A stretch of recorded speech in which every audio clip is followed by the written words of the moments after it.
रत्नाकराधुतपदं हिमालयकिरीटिनीं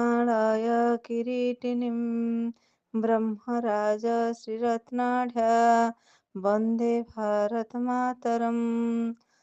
ମୋର ଏହି ସୁଜଳା ସୁଫଳା ଶସ୍ୟ ଶ୍ୟାମଳା ଭାରତ ଜନନୀର ଶ୍ରୀଚରଣରେ ମଥାନତ କରିବା ସହ ମୋର ଏହି ଦେଶକୁ ବିଦେଶୀ ଶାସନରୁ ମୁକ୍ତ କରିବାକୁ ଯେଉଁ ବୀର ବୀରାଙ୍ଗନାମାନେ ନିଜ ଜୀବନକୁ ଉତ୍ସର୍ଗ କରିଛନ୍ତି, ସେମାନଙ୍କୁ ମୋର କୋଟି କୋଟି ପ୍ରଣାମ। ଉପସ୍ଥିତ ଭଦ୍ରମଣ୍ଡଳୀ ଏବଂ ମୋର ପ୍ରିୟ ଗୁରୁଜୀ ଗୁରୁମାବୃନ୍ଦ ଓ ମୋର ଅତି ପ୍ରିୟ ଛାତ୍ରଛାତ୍ରୀ, ସର୍ବପ୍ରଥମେ ସମସ୍ତଙ୍କୁ ମୋର ଶୁଭେଚ୍ଛା ଓ ଶୁଭକାମନା।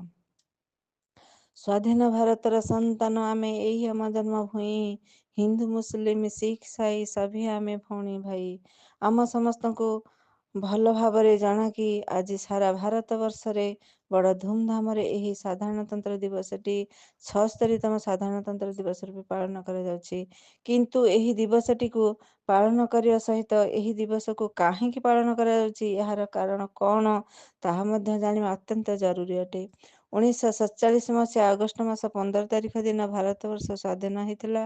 ସମସ୍ତ ଭାରତବାସୀ ସ୍ୱାଧୀନତାର ସ୍ୱାଦ ଚାଖିଥିଲେ, କିନ୍ତୁ ସେତେବେଳେ ଦେଶବାସୀ ନିଜକୁ ଏକ ଶୃଙ୍ଖଳା ଡୋରିରେ ବାନ୍ଧିବା ଲାଗି ଦେଶର କୌଣସି ଆଇନ କାନୁନ ପ୍ରସ୍ତୁତ ହୋଇନଥିଲା। ସେଥିପାଇଁ ଦେଶର ତତ୍କାଳୀନ ରାଷ୍ଟ୍ରପତି ତଥା ସମ୍ବିଧାନ ସଭାର ଅଧ୍ୟକ୍ଷ ଡକ୍ଟର ରାଜେନ୍ଦ୍ର ପ୍ରସାଦ ସମ୍ବିଧାନର ନିର୍ମାଣ କାର୍ଯ୍ୟ ଡକ୍ଟର ବି.ଆର୍. ଆମ୍ବେଦକରଙ୍କୁ ଦେଇଥିଲେ।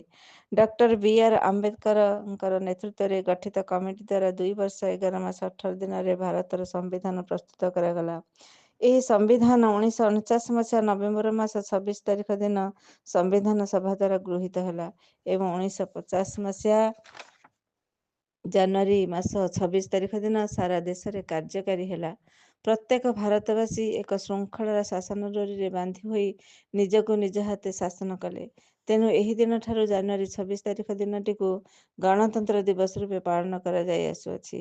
ଆମ ଦେଶର ଏହି ସମ୍ବିଧାନ ବିଶ୍ୱର ସବୁଠାରୁ ବଡ଼ ଲିଖିତ ସମ୍ବିଧାନ ଅଟେ, ଯେଉଁଥିରେ ପ୍ରଥମତଃ 395ଟି ଅନୁଚ୍ଛେଦ, 8ଟି ଅନୁସୂଚୀ ଓ 22ଟି ଭାଗ ଥିଲା। କିନ୍ତୁ ବର୍ତ୍ତମାନ ଏଥିରେ 448ଟି ଅନୁଚ୍ଛେଦ, 12ଟି ଅନୁସୂଚୀ ଓ 25ଟି ଭାଗ ରହିଛି। ଏହି ବିଶାଳ ସମ୍ବିଧାନ ଆମକୁ ଆମର ଅଧିକାର ପ୍ରତି ଲଢ଼ିବାର ହକ୍ ଦେଇଛି, ସବୁ ଧର୍ମକୁ ସମାନ ଅଧିକାର ଦେଇଛି।